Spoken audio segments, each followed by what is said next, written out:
কিন্তু বাংলাদেশে যে দুর্নীতি হচ্ছে সেটা অসহনীয় পর্যায়ে পৌঁছে গেছে। সেই দুর্নীতিটাকে সহনীয় পর্যায়ে আনার জন্য দুর্নীতি বিরোধী জাতীয় সমন্বয় কমিটি সারা বাংলাদেশে দেশপ্রেমিক ছাত্র জনতাকে ঐক্যবদ্ধ করবে। সেই প্রত্যাশা এবং সেই স্বপ্ন নিয়ে আমরা সারা দেশে দেশপ্রেমিক ছাত্র জনতাকে ঐক্যবদ্ধ করার জন্য চেষ্টা করছি।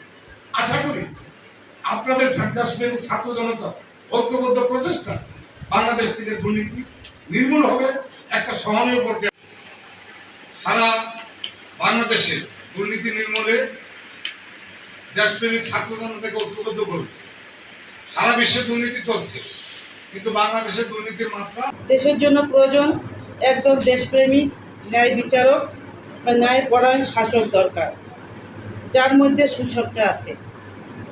তাই দুর্নীতি বিরোধী জাতীয় সমন্বয় কমিটির পাশে থাকার জোর আহ্বান জানাচ্ছি।